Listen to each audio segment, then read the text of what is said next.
for this very sexy mermaid. She loves going first, and her bladder might burst. It's Lagoona Bloo! Laguna has helped David feel beautiful every day. The first time that I put makeup on, I was just like, who is...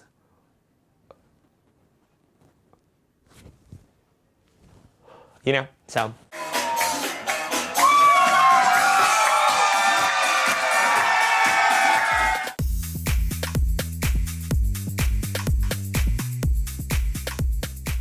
Hi there, my name is David Brumfield, but I'm otherwise known as the incredible, gorgeous, talented, beautiful Lagoona Bloo.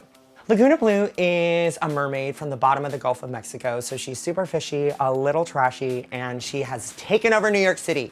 She is a live singing drag queen, she's a pop star, she is a comedian, she's a host, she is everything that you've ever wanted in a drag queen ever. She is my best friend, my girlfriend, and I hate her sometimes.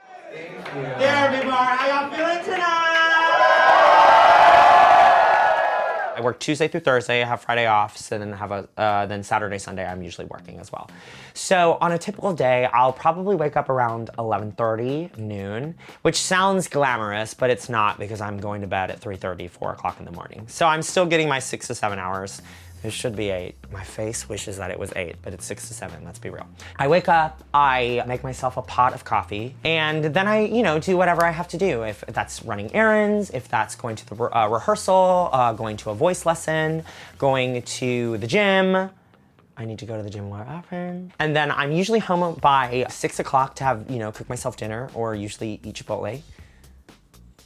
So I'm usually starting to get ready around 7, 8 o'clock.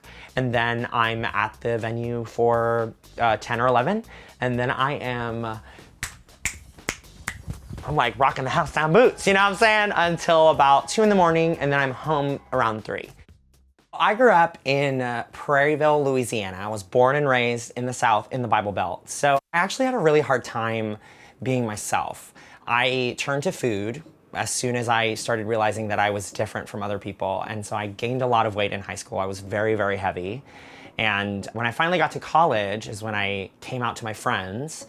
And as soon as I came out, I lost 60 pounds in like 3 months. And I remember coming out to my mom, and my mom was like, no, you can't be gay. We're gonna pray about it and we're gonna fix it.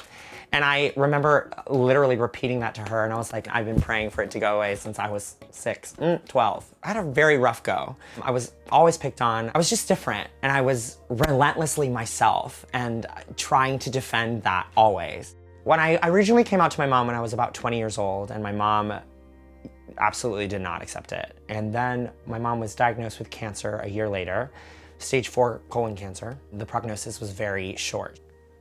I would just sit by the side of her bed and we would talk, And finally she said to me, I'm so sorry that I tried to make you something that you weren't.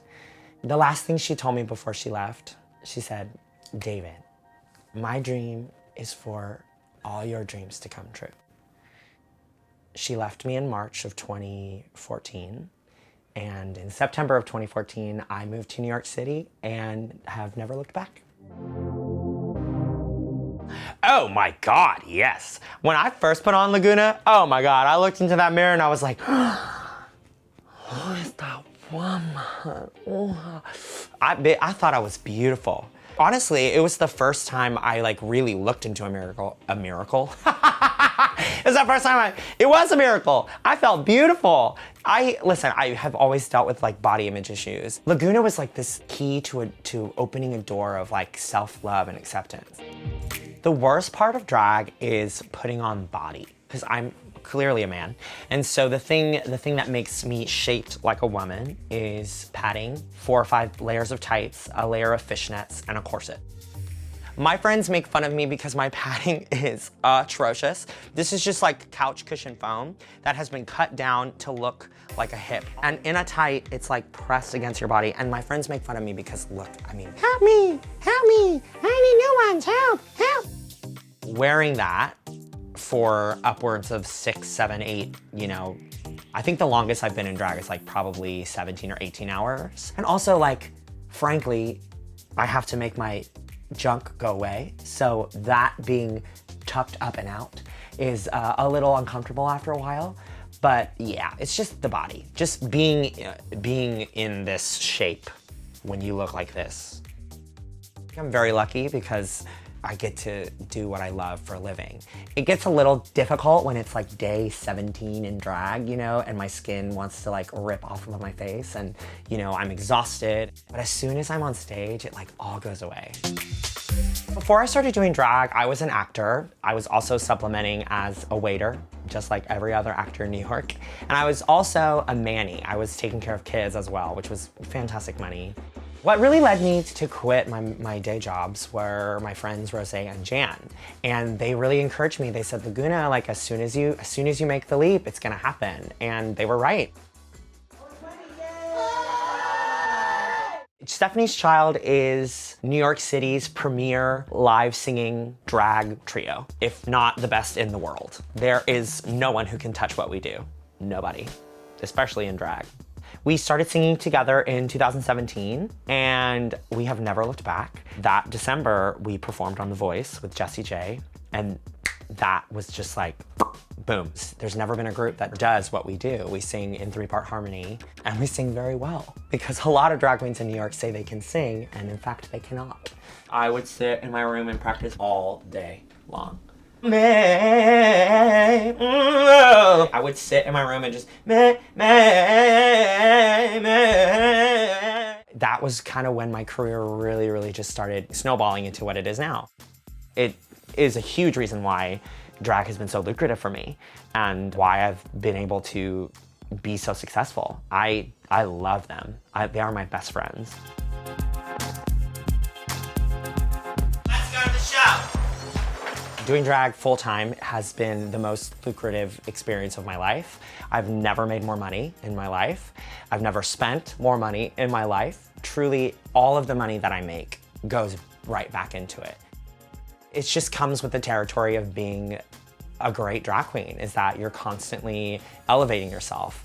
That means buying new wigs, buying new drag, having things custom made for you so you look different than everybody else. I wore this garment on America's Got Talent. Simon Cowell told me I was a horrible vocalist in this. I thought the vocals were terrible. This is a metallic mesh covered in Swarovski crystals. And this went for about, I think, $1,300 or $1,400 for this. I, pull $4,000 to $5,000 a month, but I'm spending $3,000 of it on drag every single month, whether it be, things are constantly running out. So like I constantly need to buy new foundation, new powder, new nails, new wigs. If I have to have a wig restyled, I'll do that. When I first started doing drag, I was living in Brooklyn and I would travel to the Upper West Side for $50.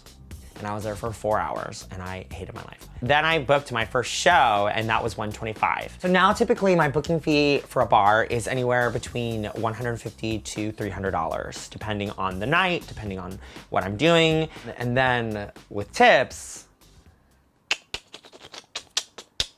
ooh, that's for me to know and for you to never find out. Oh, stunned. Don't get me wrong, I love performing for New York audiences. There's something that's really incredible about being in like New York City nightlife, but it is not necessarily something that I can be doing when I'm in 20 years, when I'm 50. A hidden expense that a lot of people don't know about for a successful drag queen is a car. I spend anywhere from I think the most I've ever spent a month is like $2,000 in travel. When I'm working every single day, it's like $25 there, $25 back, $50 a day just to get to work. It's very rare that the venue provides a really great space for you to get ready. So I typically get ready at home. And so because of that, it's a lot easier for me to take a car than to take public transportation, just to be not be heckled or not be bothered. Now listen, I'm beautiful, so I don't get heckled that much. But when it happens, it's just like, oh God, get away from me. You know what I'm saying? All these, the dreams that I wanted of success in the arts has become available to me because of drag. And I am able to use every single one of my talents on myself. I am the Barbie doll that I was never allowed to play with. I am totally in charge of everything that I put into the world. And that is the most amazing part for me. My life is a million times better than what it used to be. I used to be so ashamed of myself. I used to hate myself. And now I love myself more than ever. Drag has totally saved my life.